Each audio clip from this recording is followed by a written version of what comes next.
역시 중앙일보입니다. 자, 똑같은 맥락이에요. 자, 앞에는 전쟁이라는 게 경제에 어떤 영향을 미치느냐를 갖다가 아주 알기 쉽게 설명을 했다면, 이건 조금 그거보다 약간 좀 난이도가 있는데, 전쟁이라는 게 정치적으로 사회적으로 어떤 영향을 미치는가를 갖다 설명했어요. 그러니까 참 오늘 좋은 거예요. 같은 날 같은 날짜에 같은 신문에 실린 칼럼이라는 게 재밌어요. 또 이것도 같은 형식으로 이렇게 중간중간 소제목을 달아서 좀 이해하기 쉽게 해놨죠. 사실 여기 나오는 용어라든지 아니면 어떤 역사적인 사건이란 이걸 전부 다 우리가, 저도 다 몰라요 솔직히. 예. 하지만 겉핥기식으로라도 이제 이런 게 있었다는 것 갖다가 봐주면은, 전쟁이라는 게 어떻게 정치나 사회를 파괴하고 영향을 미치느냐. 그러니까 아까 말씀드렸죠, 전쟁은요 제정신하는 거 아닙니다. 영화 황산벌이라는 영화를 보면요, 황산벌 옛날 영화예요, 진짜 옛날 영화인데, 황산벌에 보면은 그 정진영, 배우 정진영이 이제 김유신 역할로 나오는데, 김유신 명대사가 나와요. 이제 장수들하고 회의를 하는데 자기 밑에 있는 장수들이 그러는 거예요. 전쟁 해버리자, 백제 새끼들 죽여버리자, 뭐 고구려 새끼들 죽여버리자, 막 이래. 그러니까 김유신이 딱 한마디 합니다. 칼 들고 와 전쟁하자 전쟁하자. 약간 원맨쇼를 해요. 그러니까 다들 저 미쳤나고 쳐다봐요. 그러니까 김유신이 한마디 합니다. 이제 명대사예요. 전쟁은 맨정신에 할 수 있는 게 아니다. 반 미쳐야 한다. 반 미쳐야. 그러니까 전쟁이 일어나게 되면요, 사회적으로 어떤 사람들의 인식 자체가 굉장히 비정상적이 되기 쉬워요. 읽어보시면 아시겠지만요, 파시즘, 나치즘 다 전쟁 끝나고 나서 사회가 개판됐을 때, 사람들이 이때 어떻게 보면 사이비 종교였어요. 이게 어떻게 보면은 사람들이 정말 구원을 찾았죠. 근데 정상적으로 신한테 구원을 빌어야 되는데, 히틀러 같은 놈들한테 구원을 빌다 보니까 나라가 더 엉망이 돼버린 거죠. 전운 집든 지구촌 세계대전 일어날까? 자, 솔직히 아직까지는 가능성이 높지는 않아요. 그런데 슬픈 얘기지만, 전쟁은 절대 일어나서 안 되는 일이지만은 가능성이 아예 없지는 않아요. 전간기 많이 쓰지는 않는 표현인데요. 전간기, 전쟁과 전 1차 대전 끝나고 나서 2차 대전까지 불과 20년이었어요. 굉장히 짧은 시간이었습니다. 그 20년 동안에 그 시간, 긴 시간 아니었죠. 근데 그 짧은 시간 동안에 많은 일들이 일어났었다는 걸 갖다가 지금 이제 설명을 하고 있어요. 자, 두 번째 단락의 그 굵은 글씨, 선발 제국과 후발 제국의 전쟁. 1차 대전은요, 1차 대전은 간단하게 이렇게 보시면 됩니다. 제국주의 세력 간의 싸움이었는데, 선발 제국, 먼저 치고 나간 제국주의 국가들하고 후발주자들하고의 싸움이었어요. 식민지 땅 따먹게 하다가 싸우게 된 거예요, 결국은. 인류 역사상 뭐 가장 규모자 총력전, 자, 진지전의 반대말이 뭘까요? 찾아보셨나요? 진지전 반대. 진지전 반대는 기동전입니다. 기동전. 옛날의 전쟁은요, 자, 딱 여기다가 성 쌓고, 여기 성 쌓고, 진지 차려놓고, 방어막 쳐놓고, 그리고 이제 막 군사들 나가가지고 여기서 싸우고, 이런 전쟁이었단 말이에요. 지금은 아니죠. 지금은 진지전 아닙니다. 지금은요, 진지라는 개념이 없어요. 기동전이에요. 워낙에 지금, 아니 전투기로 싸우는데 무슨 진지를 칩니까? 탱크 왔다 갔다 하고, 전투기 왔다 하고, 헬리콥터 왔다 갔다 하니까. 그러니까 진지전의 전쟁이다 보면은 기동전보다 인명피해가 짧은 시간에 더 많이 일어날 수밖에 없어요. 집중적으로 포를 갖다 때려 붓고 이렇게 되니까. 그래서 총력전을 벌이다 보니까 엄청난 인적 물적 피해를, 그리고 이 당시에 스페인 독감이 있었죠. 자, 근데 인류는, 그러니까 아메바예요. 아메바. 인류는 제가 봤을 때 만물의 영장이 아니라 아메바다. 금방 까먹었죠. 평화를 우리가 지켜야 된다는 교훈을 얻지를 못하고 또 몇십 년 있다가 전쟁을 일으키죠. 자, 박스 지나갈게요. 자, 1차 대전 직후에 이제 세계 각국에서 민족주의가 발흥했다. 이건 이제 두 가지 맥락이에요. 뭐냐면은, 이렇게 전쟁 한 번씩 하고 나니까 진짜 말 그대로 민족끼리 뭉치게 된 거죠. 그런 것도 있지만은, 이때 당시가 뭐냐면 전 세계적으로 식민지들이 많았잖아요. 우리도 이때 뭐 일본의 지배를 받고 있었고, 우리나라의 이념이 이때 당시 민족주의였거든요. 사실 어떻게 보면, 왜 당장 일본한테 독립을 해야 되니까. 그러니까 식민지에선 당연히 민족주의가 발흥을 했고, 2차 대전과는 달리 선발제국, 후발제국, 주도권 전쟁. 자, 결국은 반성도 없었고 전범 재판도 열리지 않고, 1차 대전 끝나고 국제연맹이 출범하긴 했지만은 제대로 반성이 없었어요. 이때만 하더라도. 그래서 뭐 뒤에 전쟁을 막기 위한 조치도 실질적으로 이루어지지 않았고, 배상 문제 집중되고, 쭉 한번 읽어보시고요. 자, 뭐 켈로그 브리앙 조약 이런 게 있었어요. 전쟁을 막기에 충분하지 않았다. 자, 그러는 도중에 1차 대전 시기에 뭐가 생겼죠? 러시아 공산혁명. 러시아 공산혁명이 일어났죠. 그 다음 보면요, 결국은 1차 대전의 마무리가 완벽하게 안 됐기 때문에 이게 나중에 2차 대전에 불씨가 된다는 걸 갖다 그 다음 단락에서 얘기하고 있어요. 군축조약에서 나타난 불균등성, 그리고 패전국가 자, 식민지하고 조차지 차이 찾아보셨나요? 혹시 식민지 조차지 차이. 자, 식민지는요, 간단히 말해서 그냥 내 거예요. 소유예요, 소유. 조차지는, 그러니까 별로 좋은 표현은 아닌데, 불량배들이 갖다가, 그렇죠, 야 돈 내놔봐, 이런 경우가 있고요. 야, 니거 저기 뭐 좋네, 뭐 내가 좀 빌려 쓸게. 빌려 쓰는 걸까요? 뺏어가는 거랑 똑같지? 말장난인데 조차지는 빌려가는 거예요. 조차지 대표적인 경우가 뭐죠? 홍콩. 1997년 기억나실지 모르겠어요. 두 분 너무 어려가지고. 97년도에 홍콩이 반환됐습니다. 그 전까지 홍콩은 영국령이었어요. 지금 홍콩은 중국 땅이에요. 왜 그랬냐? 1999년간이니까 아마 1898년일 거예요. 1898년에 영국이 이 당시 식민지국 그 제국주의 국가였잖아요. 영국 그 당시 중국은 쪼개져 가지고 여기저기 다 나라를 뜯긴 상태였어요. 그래서 홍콩을 갖다가 영국이 먹어버린 거예요. 그런데 그냥 먹긴 좀 미안하니까 그냥 삥 뜯긴 미안하니까 빌려갈게. 우리가 99년 동안 쓸게 하고 홍콩 땅을 갖다 가져간 거예요. 조차 여기서 차가 우리가 임대차 말할 때 그 차예요. 빌릴 차자예요. 조차 우리가 잠깐 빌려 쓸게 하고 그러니까 당시 우리나라 같은 경우 일본이 그냥 집어 삼켜버렸잖아요. 자기네 땅으로. 그러니까 우리는 식민지였고 조차지는 그런 식으로 그냥 삥 뜯는데 빌려가는 형식을 취하는 삥 뜯는 거예요. 그래서 1898년에 영국이 힘없는 그 당시 중국 껍데기 나라였거든요. 청나라 망했을 때 중국한테 홍콩 우리가 좀 쓸게 하고 가져간 거예요. 그리고 나서 1997년도에 물론 그 과정에 뭐 논란이 있었습니다. 당연히 중국은 내놔, 영국은 안 내놔, 내놓기 싫어 그랬겠죠. 근데 어쨌건 99년간 빌려 쓴다, 조차한다는 조항이 있었기 때문에 결국은 97년 1월달에 두 분 기억 못할 텐데 그때 굉장히 뉴스 크게 났어요. 97년 1월 1일 날 막 뉴스 생중계하고 그랬어요. 그래서 홍콩이 결국은 중국으로 반환이 홍콩이 중국 품으로 돌아갔고 재밌는 게 옛날에 홍콩 영화가 굉장히 인기가 좋았거든요. 영웅본색 첩혈상 이런 거 알지 모르겠네. 홍콩 영화가 막을 내리게 된 게 그 부흥기가 막을 내린 게 이 시기예요. 중국으로 돌아가면서 이때 홍콩의 젊은이들이 굉장히 암울했어요. 생각해보세요. 영국의 그 전에 어쨌건 영국령이었어요. 영국령. 그런데 공산주의 국가 밑으로 들어간다니까 짜증이 나는 거야 이제. 근데 그때 당시 지금도 그렇게 하고 있지만 중국이 선포를 한 게 뭐냐면 일국 이체제를 얘기했어요. 홍콩은 중국 땅이야. 하지만 기존에 홍콩은 자본주의 국가였을 거 아니에요. 영국이 저기였으니까. 그러니까 근데 그걸 유지를 해주겠다. 인정하겠다. 뭐 지금은 제가 어떻게 되는지 모르겠지만 그래서 홍콩이 반환이 된 거기 조차지 보니까 그 생각이 나서 잠깐 설명을 드렸습니다. 자 어쨌건 간에 자 패전국 독일 1차 대전 패전을 했거든요. 그러니까 패전국 독일이 과도한 배상을 물었어요. 그러다 보니까 당연히 독일 국민들은 짜증이 나는 거예요. 화가 나고 그래서 히틀러가 득세를 한 겁니다. 민족주의가 이제 발흥을 했죠. 게르만 제일주의 이런 게. 자 독일 나라가 이제 쉽게 해서 이제 개박살이 난 거예요. 그래서 인접국에 대한 적대감이 키워갖고 히틀러가 나타났고 자 승전국 일본은 만족을 못 받았어요. 승전국 일본도 1차 대전 일본은 1차 대전 승전국이에요. 승전국인데 이씨 우리는 별로 우리한테 떨어지는 떡고물이 없네. 기분이 나빴죠. 자 이때 중요한 게 뭐냐면 공산주의가 이제 나타난 거죠. 1917년 러시아 혁명 전 세계를 뒤흔들었다. 자 자본주의의 이제 폐해가 이제 극단으로 치달을 때였어요. 이때 자본주의는 정말로 가진 자를 위한 자본주의였단 말이에요. 그러니까 러시아에서 공산혁명이 일어나 버린 거예요. 볼셰비키 혁명이 일어나가지고 자 이게 이제 뒤에 나오겠지만 이 공산주의 확산을 막기 위해서 미국이 용인을 해버려가지고 파시즘이 등장을 하고 이런 부분이 나와요. 그러니까 소비에트는 세계 공산주의 본부인 코민테른을 설립하고 그래서 이때 당시에 1910년 17년에 러시아 혁명이 일어나가지고 1930년 40년대 우리나라 해방 전까지 이번에 그래서 홍범도 장군 논란이 일어날 수밖에 없었던 게 뭐냐면 그때 당시에 만주 연해주에서 독립운동을 하려면요 러시아 정부에 무기는 있어요. 최소한 무기. 세상에 어느 정부가 자기 땅에서 다른 나라 국민들이 와가지고 총 들고 왔다 갔다 하는 걸 그냥 봅니까? 그쵸? 그러니까 야 너네 그거 하려면 공산당 들어와. 그래가지고 들어간 거예요 사실은. 그러니까 홍범도 흉상 철거 문제 이번에 있을 때 홍범도 흉상을 철거해야 된다 입장에서는 홍범도는 어쨌건 발을 담궜으니까 공산주의자다 이렇게 얘기를 하는 거고 그게 아니다라고 얘기하는 입장에서는 그때 상황이 어쩔 수 없으니까 공산당에 그냥 무늬만 공산주의였지 실제 공산주의자가 아니었다 이런 논란이 여기서 시작이 된 거예요 어떻게 보면은. 근데 러시아는 자국만 근데 공산주의가요 이거 좀 길어지게 죄송합니다. 공산주의 특징이 있어요. 공산주의는요 세계주예요. 공산주의는 세계주예요. 공산주의의 강령이나 목표가 뭐냐면 이미 지금 몰락한 없어진 이론이에요. 이미 패방한 죽어버린 이론인데 공산주의는 기본적으로 전 세계 공산화를 갖다 꿈을 꿉니다. 전 세계가 모든 나라가 공산화가 되는 걸 지상의 목표로 삼아요. 그래서 세계 공산주의라는 얘기가 거기 이래서 나오는 거예요. 그리고 세계 혁명을 목표로 한 말이 그래서 나오는 거고. 그래서 유럽하고 아시아의 공산화. 그러니까 이때 당시에 러시아가 홍범도 장군의 논란이 벌어질 수밖에 없었던 게 뭐냐면 러시아가 자국 내에서 그 무장 단체들 갖다가 묵인을 한 거예요. 이거 솔직히 쉬운 거 아닙니다. 예를 들면 우리가 어디 저기 베트남 애들이 여기 와가지고 무장 단체 만들고 자국 독립운동을 하고 용서됩니까? 절대 못하죠.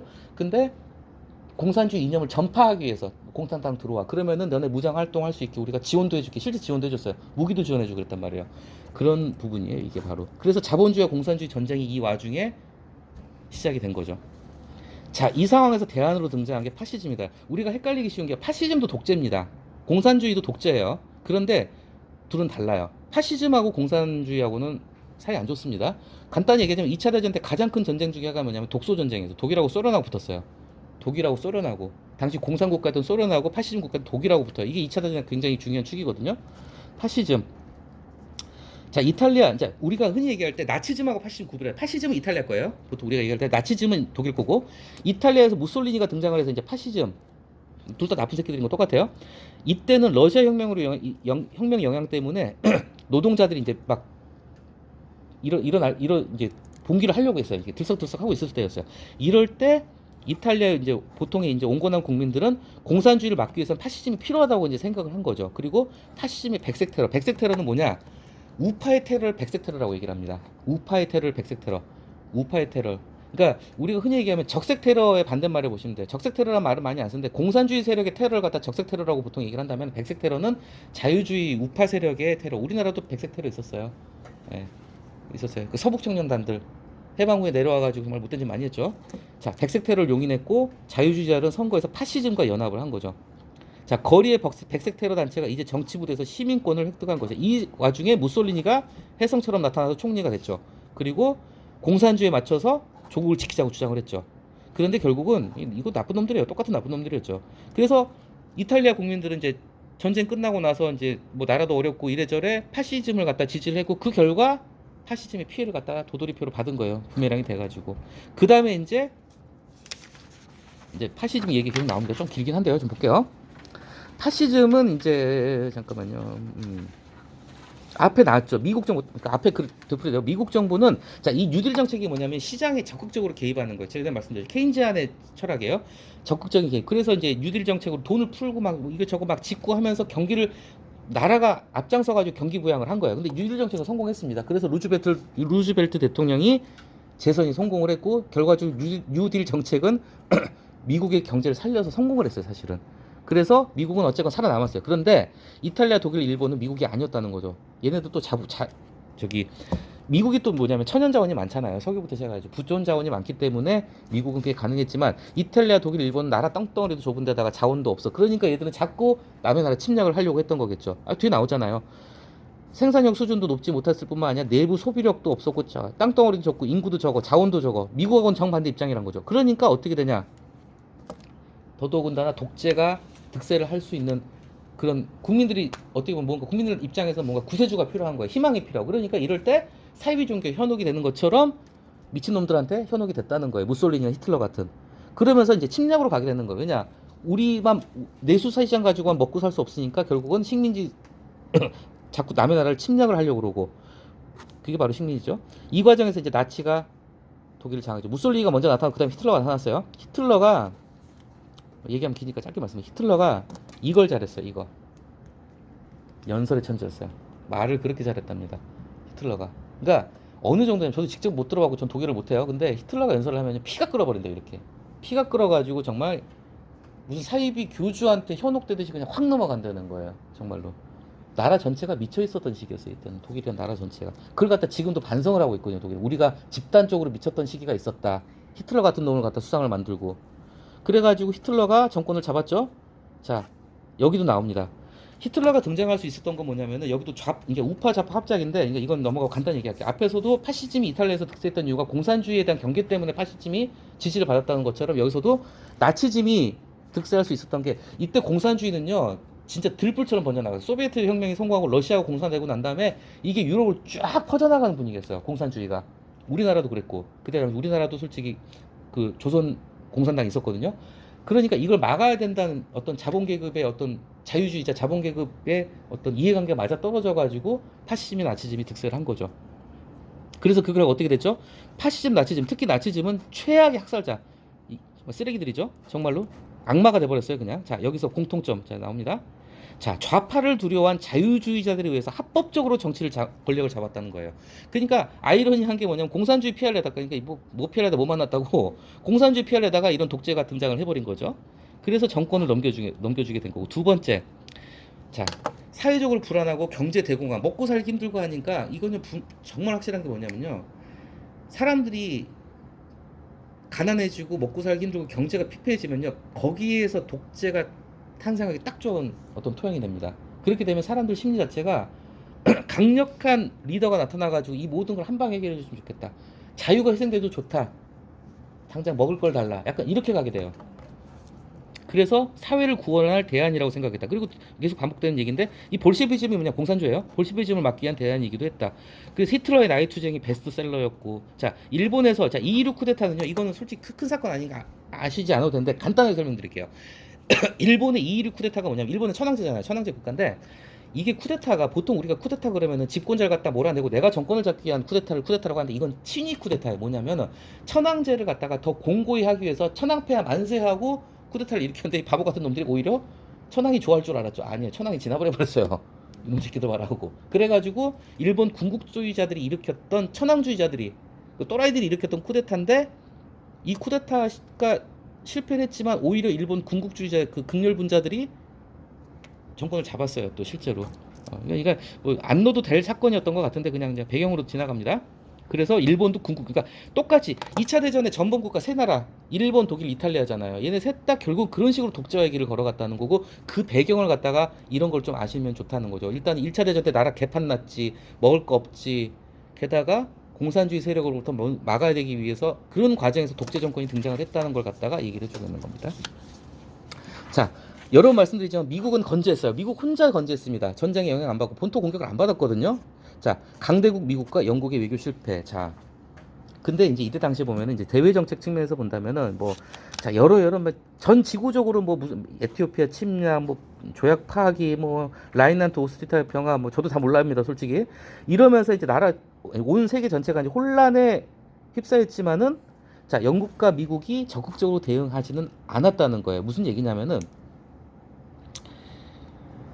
영국하고 미국도 마찬가지였어요. 어느 정도는 소련에 대해서 견제 역할을 해줄 걸 기대를 했겠죠. 독일이 소련을 공격, 이게 독소 전쟁이에요. 독일이 소련을 공격하면 소련이 당연히 위축이 되겠죠. 그러니까 공산주의를 위축시킬 수 있다고 판단했고, 일본이 확장하더라도 이건 그러니까 미국의 외교사에서 가장 큰 오판이 이거였어요. 여기 나오죠. 일본이 저렇게 까불어도 감히 니들이 하와이까지 치고 들어올까? 치고 들어왔죠. 이게 유명한 그 진주만 기습이잖아요. 침공하리라 생각하지 못했다. 그래서 2차 대전. 그러니까 미국은 2차 대전 당시 직접적인 참전국도 아니었고 그냥 방관하는 입장이었어요. 그냥 강건우 불구경. 적당히 무기나 팔아먹고 식량 팔아먹고 우리 이속이나 챙기자였는데 미국이 눈깔이 획가닥 뒤집어진 게 뭐냐면은 진주만이 박살나고 나니까 미국이 말 그대로 뭐냐면 쉽게 얘기해서 잠자는 사제 콧돌 뽑아버린 거예요. 일본이. 미국이 그때 영화 진주만 혹시 보셨나요? 나중에 기회 되시면 좀 긴 영화인데 러닝타이밍인데 라이언 일병 구하기하고 진주만 꼭 보세요. 라이언 일병 구하기하고 진주만은 전쟁 영화로서 최소한 그 어떤 뭐랄까 볼만해요. 굉장히 볼만해요. 자 이제 그래가지고 다시 현재로 왔습니다. 최근 주변에서 가장 많이 듣는 질문은 뭐냐? 세계대전이 또 발발할 것인가이다. 자 사실 그렇게 가능성이 높진 않아요. 그리고 전쟁은 옛날하고 달라요. 전쟁 쉽게 일어나는 거 아닙니다. 왜냐? 전쟁 나면 다 죽는 걸 너무나 다들 알기 때문에 전쟁은 절대 쉽게 일어나진 않아요. 근데 아까도 말씀드렸지만 전쟁은 누가 한다고 그랬죠? 미친놈들이 한다고 그랬죠. 근데 우리 휴전선 저 위쪽에는 누가 있죠? 네, 미친놈들이 있어요. 그렇기 때문에 모르는 거예요. 자, 지금 비슷한 점들이 있다. 내가 보기 약간 좀 갖다 붙인 면이 있긴 하겠지만 어쨌건 간에 뭐 그리고 팬데믹, 코로나 사태를 거치면서 인플레이션 지금 근데 또 경제 상황이 똑같아요. 어떻게 보면 인플레, 비정상적 소비, 요동치는 자원 가격, 주식시장 1920년을 다시 옮겨놓은 듯하다. 자, 팬데믹은 또한 배타적인 민족주의관. 왜 팬데믹이 배타적인 민족주의를 불러일으킬까요? 간단히 생각해보세요. 코로나 처음 터졌을 때 우리 인터넷에서 중국 얼마나 욕했습니까? 지구상에서 없어져야 될 나라다 그랬잖아요. 지금은 좀 그게 덜하지만 이런 전염병 사태가 벌어지거나 하여간 전쟁이 벌어지거나 전 세계가 엉망이 되면요 민족주의가 득세할 수밖에 없어요. 정말로. 뒤에 참 멋진 말이 나옵니다. 맹자 어른께서 한 말, 맹자가 한 말이에요. 항산이 없으면 항심도 없다. 혹시 찾아보셨나 모르겠는데 이게 간단히 얘기할게요. 항산이 없으면 항심도 없다. 맹자가 한 얘기인데 뭐냐면은 간단히 얘기하면요. 먹고 사는 문제가 해결이 돼야 도덕이 따라온다 이거예요. 먹고 살기 힘들면요. 정말 옛날에 그런 얘기 있잖아요. 좀 진짜 좀 양끔찍한 얘기인데 죄송합니다만 옛날에 뭐 경신대기근이나 옛날에 우리나라 역사에서도 보면은 경신대기근, 그러니까 경신년에 정말 흉년이 크게 들어가지고 그때 뭐 전 조선 반도의 인류의 뭐 3분의 1을 굶어 죽었다고 그래요. 그때 경신대기근 때 그 조선왕조 실록 기록을 보면요. 아 이거 참 끔찍한 일인데 부모가 자식을 갖다 삶아먹고 그랬어요.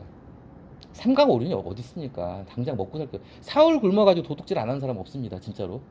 진짜로. 사흘 굶어서 도둑질 안 하는 사람 아무도 없어. 저도 합니다. 사흘 굶으면. 뭐냐면은 곡간이 차야지 식량이 가득 차야지 거기서 선이 나오고 도덕이 나온다 이 얘기를 한 거예요. 뭔가 그러니까 항산이라는 게 뭐냐면 생산할 산자잖아요. 뭔가 항상 생산을 한다. 이게 뭐죠? 생업이에요, 생업. 자기 일자리나 자기 직업이 있어야지 항심 여기서 말하는 항심은 항상 어떤 평정심, 도덕, 선 이런 게 거기서 우러나온다. 이거 완전 맞는 말이죠. 곳간에서 인심 나는 거예요, 결국은. 그렇죠? 그러면 먹고 살기 힘들고 사회가 흉흉해지면 결국은 이렇게 극단주의 세력이 바로 할 수 있다는 것 갖다가 경고를 하고 있는 거죠. 자, 그래서 다시 우리나라로 왔습니다. 또 다른 냉전, 위태로운 한국. 자, 냉전은 30년 전에 끝났다고 그랬어요. 냉전이 끝난 게 언제? 베를린 장벽이 허물어지고 우리나라가 중국이랑 수교를 하고 러시아랑 수교를 하고 하면서 냉전은 끝났어요. 공산주의가 몰락을 하면서. 그런데 또 다른 냉전이 지금 시작을 하고 있어요. 그때 당시에 냉전은 이념 전쟁이었어요. 자본주의와 공산주의 대결이었다고 그러면 지금은 공산주의 이미 끝났습니다. 사실 중국도 이제 자본주의화 돼가고 있고 러시아도 그러고 있어요. 그런데 다른 측면에서 이제 세력 대결을 펼치고 있다는 거죠. 한미일 삼각동맹 그리고 중국하고 러시아하고 북한이 급속도로 가까워지고 있잖아요. 또 다시 냉전이 시작되고 있다는 거예요. 자, 한 가지 말씀드릴게요. 냉전 그런데 냉전이 왜 냉전인지 아시죠? 냉전이요. 왜 냉전이냐면 이거 영어 번역한 거예요. 콜드워. 차가운 전쟁을 번역해서 냉전이라고 그래요. 콜드워. 왜 콜드워냐? 실제 총구에서 불을 뿜는 건 아니에요. 불을 뿜는 건 아닌지 언제든지 불을 뿜을 수 있다. 포탄이 터질 수 있다. 그 직전에 차가운 전쟁. 그러니까 실제 싸우는 건 아니지만은 전쟁이나 마찬가지인 걸 콜드워라고 합니다.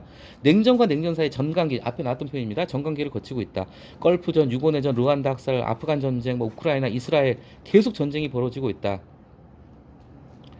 자, 이거 참 이 표현은 절묘합니다. 최근의 전쟁은 미국과 중국, 선발 제국과 후발 제국. 미국은 이미 오래전부터 선진국이었고 세계 최강대국을 자처했습니다. 자, 중국은 후발주자예요. 중국 후발주자면서 자기들이 세상의 중심이라고 아직도 착각하고 있는 이상한 놈들이죠. 자, 미국과 중국이 패권 경쟁 속에서 결국은 한편으로는 미국, 여기에 이제 한미일 삼각동맹으로 우리가 붙어 있고 중국 옆에는 러시아하고 북한이 있고 이렇게 이제 힘겨루기의 어떤 신냉전이 시작이 된 거죠. 그래서 쭉 넘어가서 자, 이런 전쟁들은 모두 뭐 국가주의, 종족주의, 민족주의로부터 부르겠다. 그래서 이제 그 다음 끝에 두 번째 달라. 자, 우리도 위기다. 이게 이제 저는 그렇게 봅니다. 타이완 얘기, 중국이 만약에 대만을 침공한다고 그러면요.